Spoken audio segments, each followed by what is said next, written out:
Good afternoon. A few things at the top, and then happy to take your questions. Yesterday, Secretary Austin spoke with his UK counterpart, Secretary of State for Defense John Healey, to discuss a range of regional and bilateral issues. The two leaders discussed their close cooperation to address shared challenges, including countering Russian aggression in Ukraine, the ongoing instability in the Middle East, and cooperation in the Indo-Pacific. Secretary Austin and Secretary Healey reflected on the strength of the U.S.-UK defense relationship and committed to continue working together on their many common priorities. Separately, Secretary Austin also spoke by phone yesterday to Ukrainian Minister of Defense Rustem Umerov regarding priority security assistance efforts and Ukraine's ongoing operations. Secretary Austin and Minister Umerov also discussed the strong support from allies and partners in helping meet Ukraine's urgent military requirements. Minister Umerov provided an update on battlefield dynamics as well as the impact of Russia's continued attacks in Ukraine. And the full readouts of both of these calls can be found on defense.gov. And finally, the department continues to closely monitor the situation in the Middle East. As you've heard us say throughout the week, Secretary Austin and the department have taken actions to reinforce the United States' commitment to defend Israel and to protect our forces by strengthening U.S. military force posture and capabilities throughout the Middle East in light of the escalating regional tensions. We remain focused on de-escalating tensions in the region while also postured for deterrence and the defense of Israel. The U.S. government also remains very focused on securing a ceasefire as part of a hostage deal to bring all hostages home and to end the war in Gaza. And with that, I'd be happy to take your questions. Tara. Hey, Sabrina. So let's start with Ukraine. You just did the readout from the call. Did that call include, now that Ukraine is on an offensive, does that change what sort of weapons they are seeking, and would the U.S. support a different request specifically to support this new offensive maneuvers?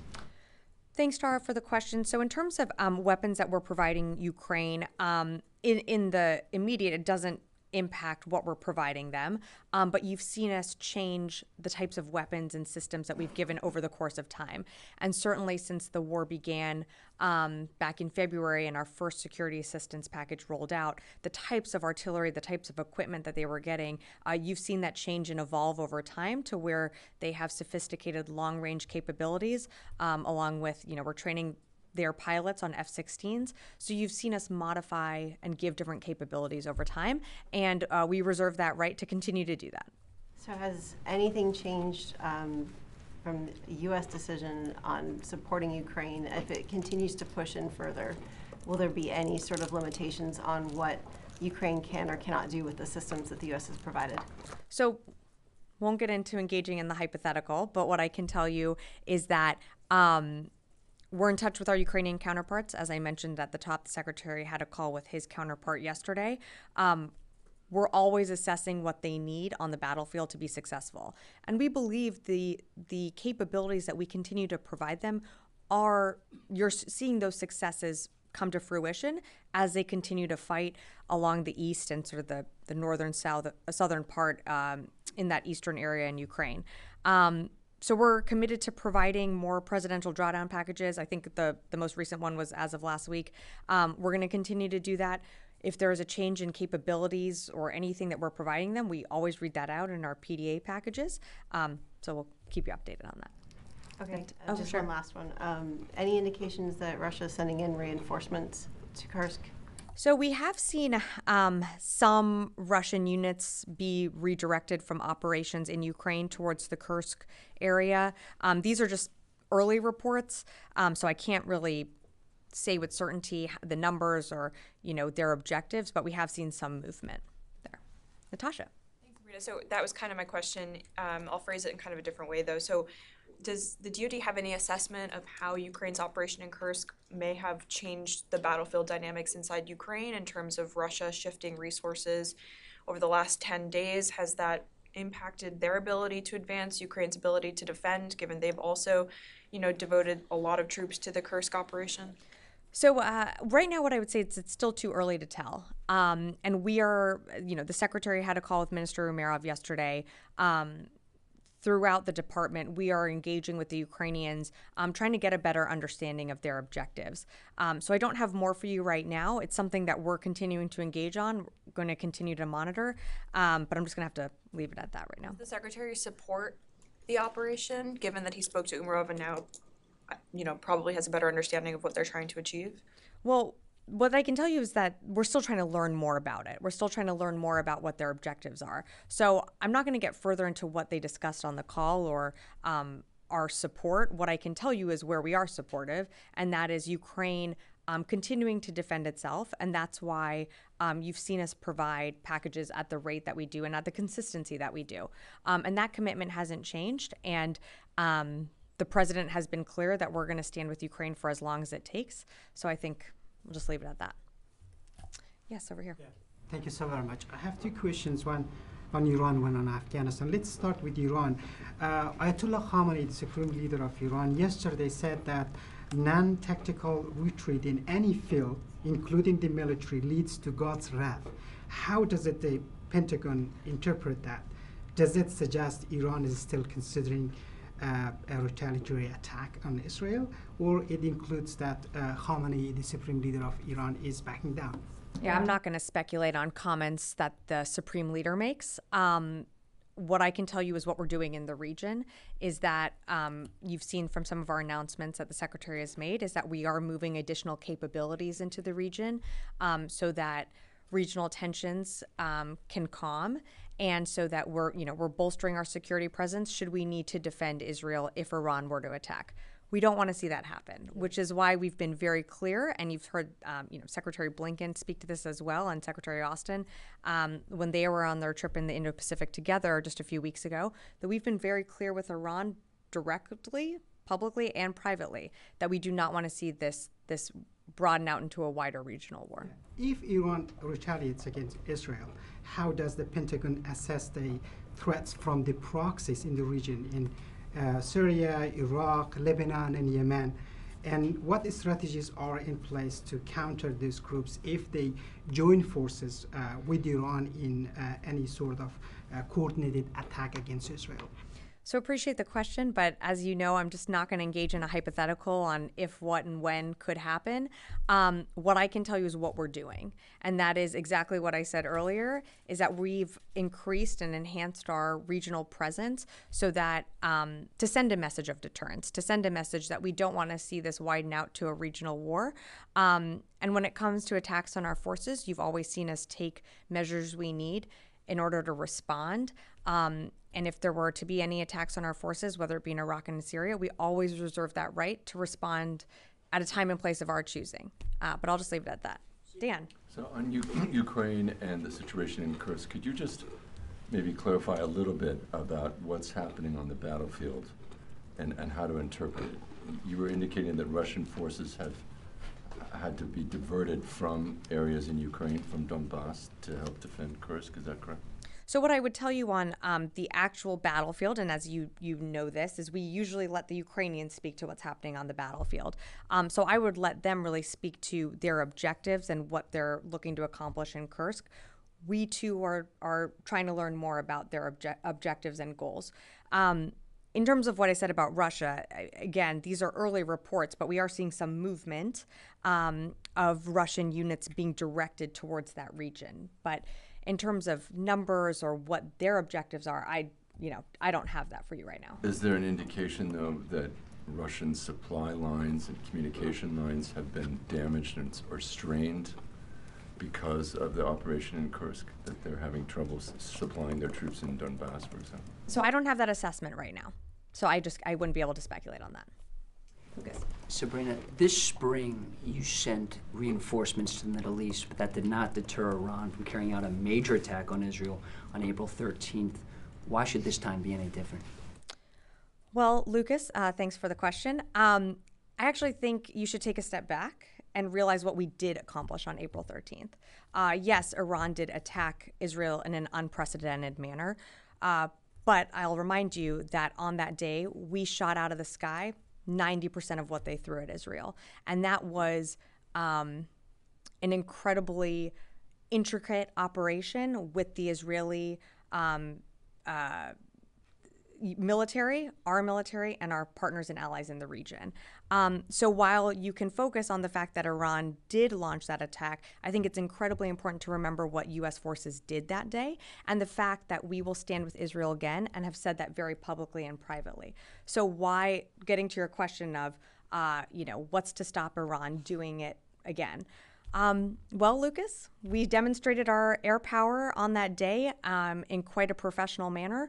And again, I'd point to the fact that, over 90% of what was shot towards Israel was taken down by either our forces or partner forces or Israeli forces.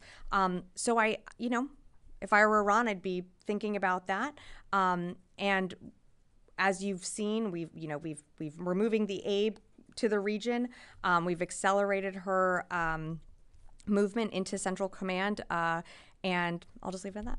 So just to be clear, the message to Iran right now is if you launch another major attack, the U.S. and its allies will shoot down these missiles and drones. That's the message. I don't think we've actually been delicate in our messaging to Iran. We've been very clear that if Israel is attacked, we will come to the defense of Israel. You saw us do that on April 13th. I'm kind of paraphrasing what you're saying there. We will do that again. Should Israel be attacked, we absolutely will come to Israel's defense. Does part of that defense of Israel also include potential strikes inside Iran? Yeah, so I'm just not going to go into any hypotheticals, Lucas, but I appreciate the question. Jeannie. Thank you, Sabrina. Two questions, excuse me. Two questions on Russia, Iran, and North Korea. Former Russian Defense Minister Sergei Shoigu recently visited Iran and promised missile support to Iran. Normally, Iran provides Russia with weapons to be used in the war in Ukraine. Will this affect the war between Israel and Iran and Hamas? So just making sure that I understand your question, Jane, you're asking about a visit by Shoigu to Iran and how that could impact the Middle East? Yes.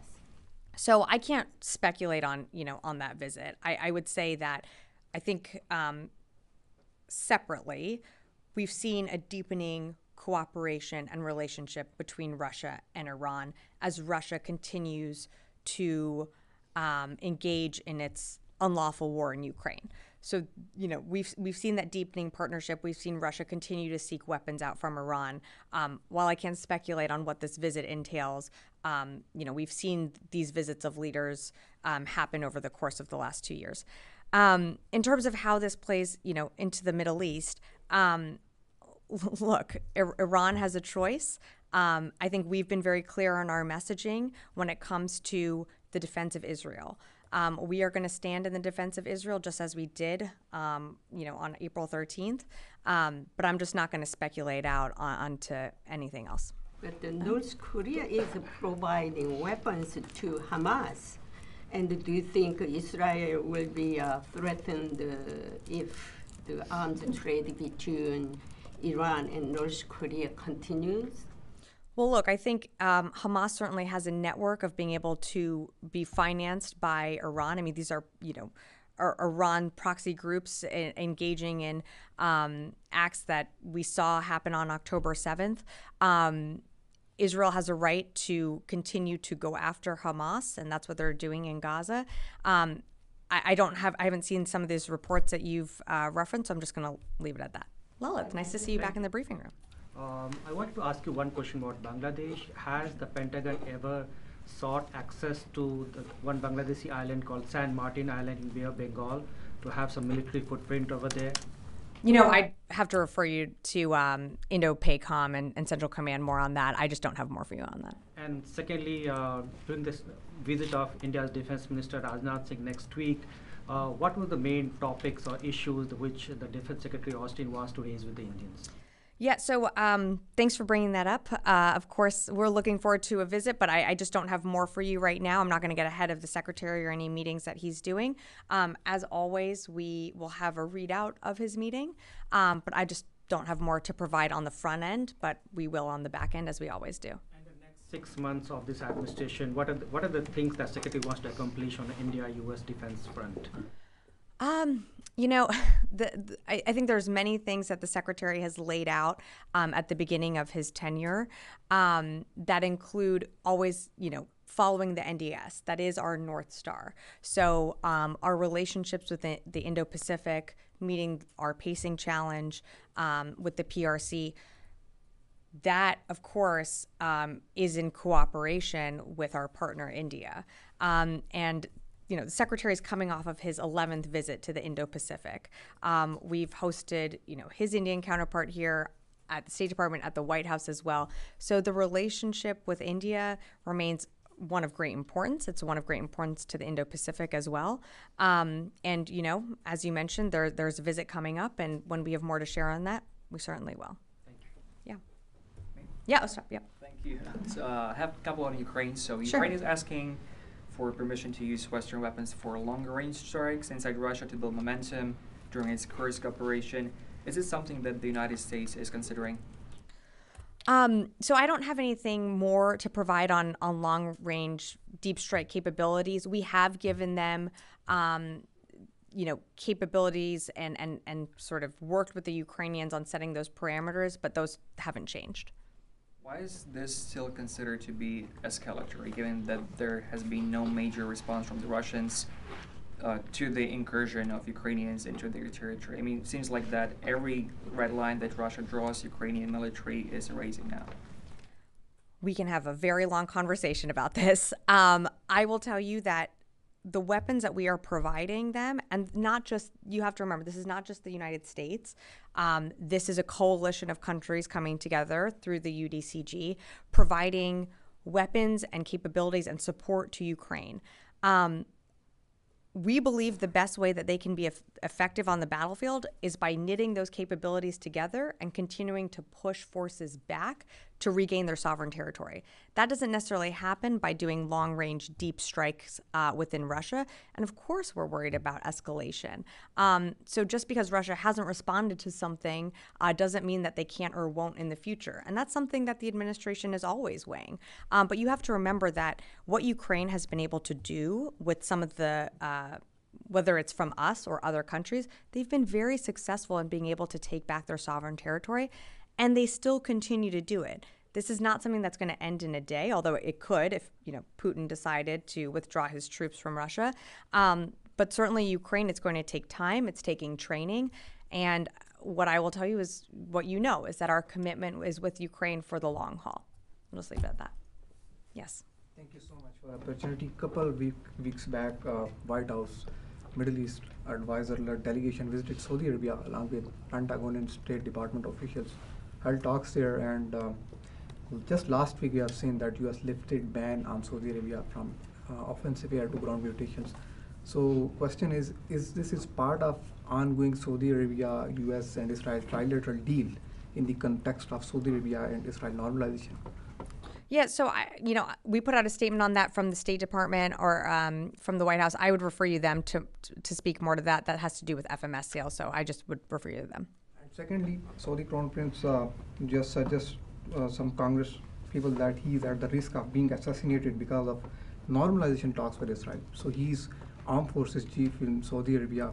He's the man who is directly engaged with United States and maybe indirect channel with the Israel as well. So how concerning it is for the United States? I haven't seen those reports, so I just can't offer a comment on that at this time. Thank you. Yeah, over here. Yeah, thank you, Sabrina. Yesterday, State Department's deputy spokesperson told me at no point the U.S. government did discuss the U.S. military withdrawal in Iraq. And soon after these comments, the Iraqi Foreign Ministry issued a statement, and they said there are no U.S. forces in Iraq except for military advisor under the umbrella of the international coalition. And these advisors there's discussion to terminate these advisors in Iraq. Could you tell me, do you have any U.S. forces, troops in Iraq? So, as you know, we have forces in Iraq, and we have forces in Syria, and those forces are there to,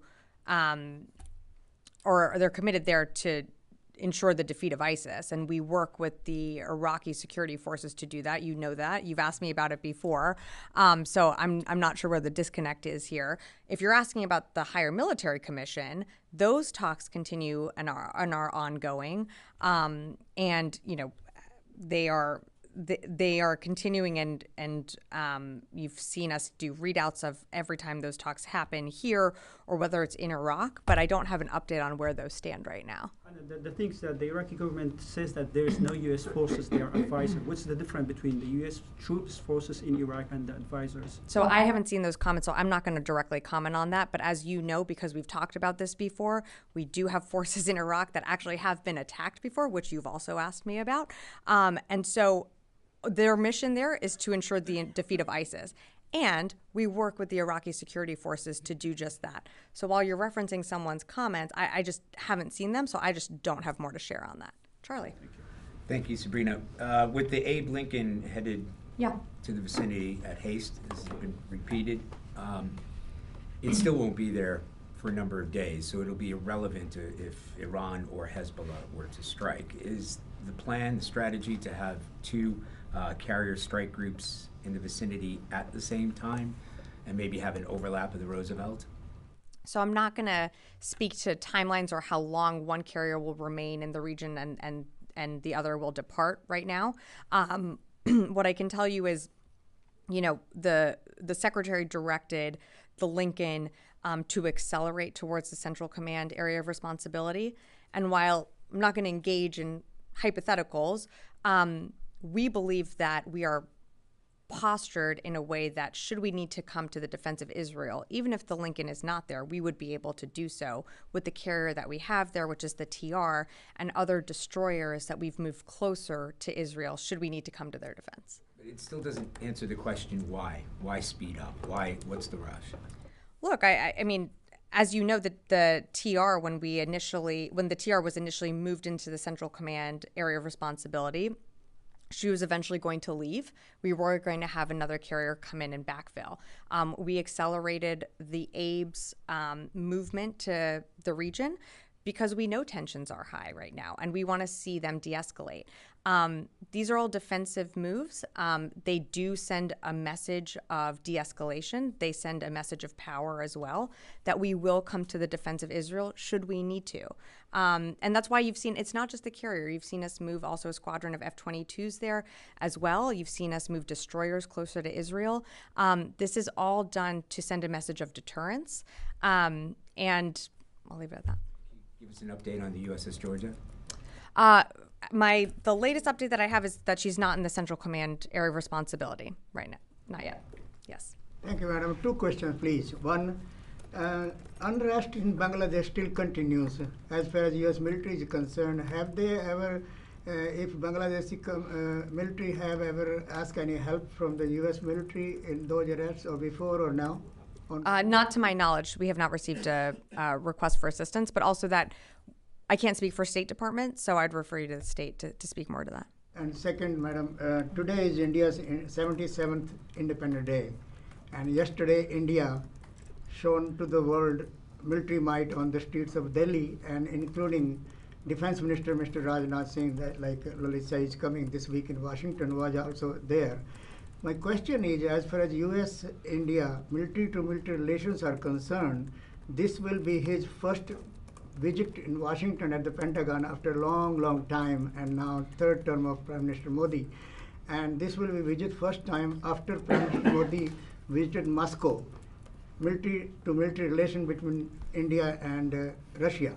So how the military-to-military relations now will be India and U.S. and now India and Russia? We still have great military relationships between our two countries.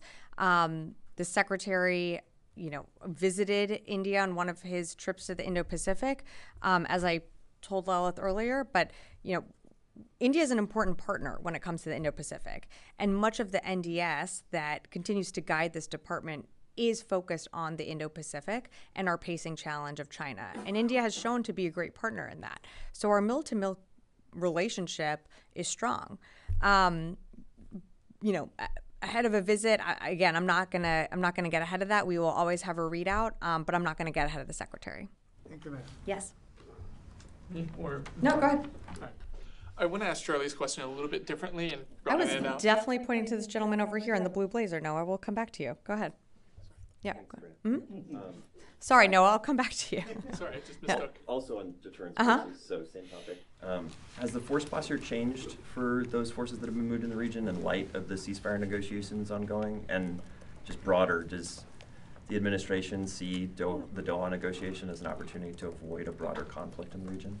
I think certainly the negotiations to reach a ceasefire deal would de-escalate tensions and would avoid or has the potential to avoid a larger regional conflict. But it's also really important to remember that it's not just that. It's about getting our hostages home. They're still Americans that are hostages. It's also about ensuring that aid can get into the people, the Palestinian people who desperately need it in Gaza. So there's a lot of components to the ceasefire talk and the framework that has been put together, but that's something that for more details on that, I would refer to the State Department to speak to that, and the NSC as well. But has the force posture changed for those deterrence forces in light of those negotiations? You mean like heightened? We don't typically talk about that, so I'd refer you to CENTCOM for any further details. Noah. Glad I'm not wearing a blue blazer today. Do you have any updates on any new U.S. assets that have reached the CENTCOM AOR in recent days? Just to broaden Charlie's question out a bit.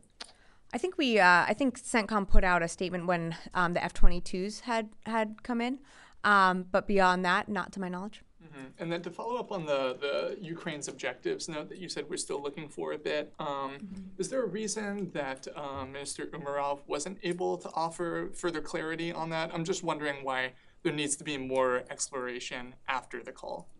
Yeah, thanks for the question, Noah. Look, I'm just not going to get into more specifics or details of the call. We have asked, for more from the Ukrainians. I'm just going to leave it at that. Jared. Hi, Sabrina. Iranian press is reporting, state-run press is reporting that an IRGC official has died. He had been deployed to Syria, and his injuries had resulted from a strike, I believe, between July and August. Not a lot of clarity there, but the Iranian press is saying that it was done by coalition forces who are illegally in Syria. Did the United States conduct a strike? Does the department believe they may have killed an Iranian IRGC official? Jared, I haven't seen these reports from Iranian state-owned media, so I can't confirm them. I'd refer you to CENTCOM for any details on any strikes. Yes. Thank you very much, Sabrina. Mr. James Bond Stockdale was a US PAW in Vietnam for a long time, and he was honored Medal of Honor as well. He was my teacher at age 15, and then since 25 years, I've been a journalist from Afghanistan, Pakistan, that border region. I'm the only English newspaper there. Can you explain to your State Department colleague that journalists who have worked in these terrorist zone areas and who were the first media providers to the US bases over there, they at least treat them with respect? Both Vedant and Matt, since last 1 year, because of some policy difference, they treat me with so much respect. And this podium, you guys have treated me with so much respect. So is it possible that you at least tell them that journalists who are from the war zone areas, they act, their attitude, their everything is a little different than these diplomatic trained journalists, you know what I mean? So, look, they're my dear colleagues at the State Department. I'm not exactly sure what you're referring to here, but go ahead. Please, you were going to say something. I can tell you that, this administration, I think, certainly values journalists wherever you are in the world. We value your coverage. We value the questions that you ask us here at the briefing room, whether it's in this briefing room or other briefing rooms across the administration. I don't know if you have a question, but happy to take it. Yesterday, the Taliban were celebrating their 3 years anniversary of their takeover in Afghanistan. And they were flying US-made helicopters. They were driving US vehicles, the military vehicles. I had emailed this office, Pentagon, right before the US withdrawal as well, that what's going to happen. So at least, can the US now at least disable these helicopters, these big things, or no, they have not thought about it? So this isn't like... The military hardware, they Okay. were displaying yesterday at the Bagram Air Base? Okay. So, look, I don't have a comment on the types of parades that, the Taliban is doing right now. But, as the department, as we come up on, closer to an anniversary, I would say that we are certainly grateful for all those that have served, for their bravery, for their selflessness, for their compassion every single day that they showed while they were in Afghanistan. And we certainly honor those that came back and those that made the ultimate sacrifice, but I just don't have a comment to offer on the Taliban. Just last question. Several senior Pakistani military officials has been arrested in the last couple of days, including a spy master, the general, and they were arrested on corruption charges. Senior politicians, Javed Hashmi, and Georgetown graduates, again a senior politician, Mushahid Hussain, they all complain from the U.S. that the U.S. only contacts the Pakistani military more directly instead of the people-to-people relationship instead of the diplomatic. Do you guys ever feel that? Have anybody ever told you that the people of Pakistan, who many of them support democracy as well, but when their senior politicians say that the U.S. military keeps more focus on the Pakistani military than the diplomatic relation, is that anything of concern to you or not? So I think two separate questions here. In terms of the reports that you're cited, aware of those reports regarding the arrest, I just don't have anything for you on that. That's really a Pakistani internal matter for them to speak to. As you know, the U.S. values our partnership with Pakistan and engage with both military and civilian leaders based on mutual interests. And we remain committed to working with Pakistan to support regional stability and our mutual goals, and I'll just have to leave it at that. Konstantin. Thanks. Just a quick update on JLOTS, if you don't mind. Has the remaining aid that was in Cyprus been finally delivered, and are there any JLOTS components or personnel still in the region?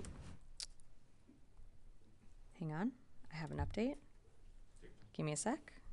Okay, it's not working, so we're just gonna wing it. No, just kidding. Okay, so in terms of JLOTS, there is approximately, I got it, hold on. There's approximately 6 million pounds of aid left on the Cape Trinity. That has not been fully distributed into Gaza yet. We're still working that through. In terms of redeployment, and this is what I wanted to make sure that I had for you. 235 soldiers returned to Joint Base Langley Eustis earlier this month. 209 sailors returned to Naval Air Station North Island last week. And an additional approximately 100 will be returning in the coming days. We expect all personnel and equipment to be coming home by mid-September. As soon as that aid is distributed, and as you know, we are committed to making sure that that aid does get distributed into the people of Gaza, but that is still ongoing. Thank you. Okay, yes, in the back. Thank you, Sabrina. Two questions. First one, do you have any new information about the possible of Iranian attack? I mean, if they move some of their assets to prepare for that attack? Because we heard that last days that we don't have anything about that. So do you have any new information about that? Yeah, I don't have anything to provide. We certainly wouldn't get into intel assessments. We remain postured, of course, to protect our forces and to come to the self-defense of Israel. But I just don't have anything to share on any type of attack. And as I read out in the top, it's something that I know there's keen interest in. We're going to continue to monitor what's going on in the region, but I just don't have more to share or a crystal ball to predict the who, what, when, where, and how right now. My second question, do you still haven't seen any signs that Hezbollah wants to start a new war? And do you expect that they would observe a 6-week ceasefire, let's say if the deal will done in Doha, and the Houthis too? Well, look, I think a ceasefire deal is good for everyone. That's something that the president has been pushing, and you saw him outline that earlier this year, some of the framework component pieces. Those talks are ongoing. It's an important step to securing the release of hostages, some of which are American citizens. We want to see them come home. We do think a ceasefire would certainly de-escalate tensions in the region, and that's ultimately what we want to see. Mike, did you have a question? I do. Sure. Ukraine's cross-border operation into the Kursk region was the most significant mission really since the start of the war. This was apparently done without the knowledge of their largest patron, the United States. Now, why shouldn't that be considered an intelligence failure on the part of this administration, this building, and the rest of the IC? Well, Mike, I'd push back on that a bit. I think some of the things that the Ukrainians demonstrated earlier on in the war is the ability to hold Kyiv, and then subsequently Kharkiv, Kherson.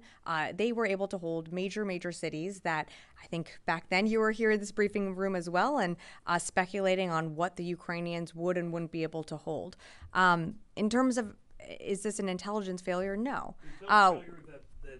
The United States did not know that this happened until we were after not. the fact. Yep, we were not made aware of this operation. That doesn't mean that it's an intelligence failure. What I would tell you is that we are working with the Ukrainians to better understand their objectives, and I'm not going to go beyond what we had in that readout. Let anyone in the administration know. Does that indicate that there's a lack of trust between Kiev and Washington? No, I don't think so, Mike. I would actually push back on that. We have a very good relationship with our Ukrainian counterparts. The secretary, on an almost weekly basis, is speaking to his Ukrainian counterpart, and it's not just the secretary; it's the Secretary of State. It's other administration officials across this administration, including the president. There is deep trust there, and there has to be deep trust. We're on our 62nd presidential drawdown package. We are pouring millions upon billions of dollars into Ukraine to make sure that they have what they need on the battlefield. We are assisting them with their capabilities. We're training their pilots. We're training their infantry to be better, to improve their skills. There's absolutely trust there. As we said, we didn't know about this one operation. That doesn't mean that we're not engaged on other things. And I'm just going to leave it at that. Oh, boy. Dan, and I'll take two more, and then that's it. To the Middle East, are there indications of an increased threat from the Iranian-backed militias in Iraq and Syria in recent days? Is there any kind of change in the posture of those adversaries? And then also, given the threat that's kind of continuous to those U.S. forces in Syria and Iraq that you were talking about earlier, what is the rationale for keeping U.S. troops in Syria, for example, if ISIS is severely degraded and mostly defeated? So on your first question, so I'm not going to speak to any force posture changes. I'm not aware of any heightened levels in the recent days, but I'd refer you to CENTCOM. In terms of the rationale of keeping forces within Syria and Iraq, we are there to ensure the defeat of ISIS. That by no means that ISIS has completely evaporated. They still remain a threat. You might remember from this podium just a few weeks ago, I was asked about a concert that was canceled because of an ISIS threat. So ISIS remains a very real threat in the region and around the world. Were they the threat that they were, 2014, 2016, when our forces were at the height of engaging them and, they were outside of Baghdad? No, that threat has evolved, and they have, changed their tactics and methods and become degraded because of the global coalition that we've built. But ISIS still remains a threat, and I don't think we're turning a blind eye to that in any way. Okay, two more. One, and then Charlie gets the last one. Colleague's question about ISIS. So, President Biden repeatedly said that Over the Horizon is an effective program to monitor, to control what's going on in the region like Pakistan and Afghanistan. What is the Pentagon's assessment on that? Is that effective?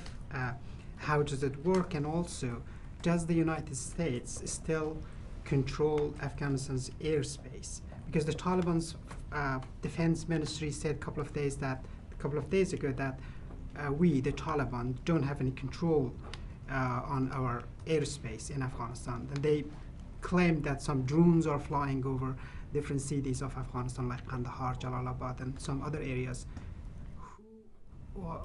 Who controls that? The Pentagon? Well, that seems like a them problem, not an us problem. In terms of are over the horizon capabilities effective? Yes, they are. Charlie. Yes, thank you, Sabrina. I'm just curious, going back to Ukraine and Russia. I know the United States has cautioned Ukrainians of using certain weapons that might penetrate deep inside Russia. Now that the line of scrimmage has moved forward, are there restrictions on what kind of weapons can be used on Russian soil? Thanks, Charlie, for the question. Nothing has changed in terms of our policy. So the policy that we set out from the beginning and allowing those counter-fire measures to take place around that Sumy area, nothing's changed on that. Nothing has changed on our long-range fires policy as well. We still believe that with the coalition that we've built through the UDCG, that we are providing the Ukrainians what they need on the battlefield to be successful in that northeast area region and in the south. And we believe that they have the capabilities to be successful with what we've given them. But the U.S. policy was never considering that weapons like these might be used inside Russia. So Charlie, what I would tell you on that is, once again, on the Kursk incursion, we're still working to get more from the Ukrainians on their objectives. So I don't have more to share on that. In terms of like what you were saying on, like, we've never seen this, you have to remember that, and to Tara's question at the beginning of the war, what we were providing were like javelins and stingers. What we're providing them today looks very, very different from that PDAs 1 through 20 possibly. So you have to remember that every time that the battlefield has changed and adapted, whether it be terrain or capabilities, we have adapted as well. So we're not ruling anything out right now, but if the as the battlefield dynamics change, we always reserve the right to work with the Ukrainians on what they need. And right now you're seeing them, they have these F-16s that are there. They've showcased that.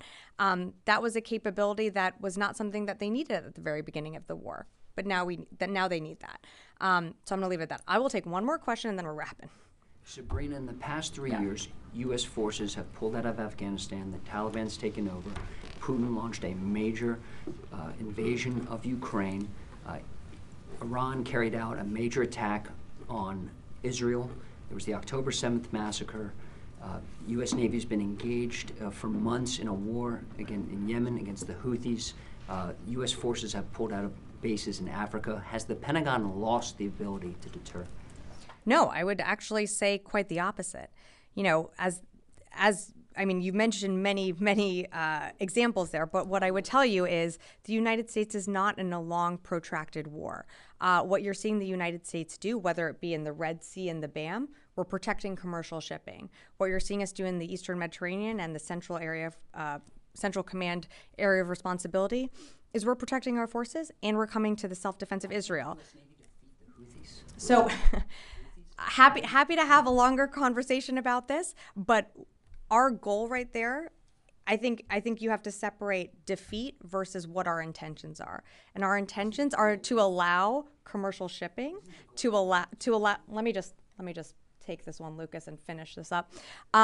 We have to continue to allow commercial shipping through that Red Sea passage. It's important. It's something that the president set out from the very beginning, and the secretary built a coalition through Operation Prosperity Guardian of like-minded nations coming together to protect interests from all over the world sailing through that corridor. So we remain committed to that objective, and I'm just going to leave it at that. Thank you, Lucas. Much appreciated.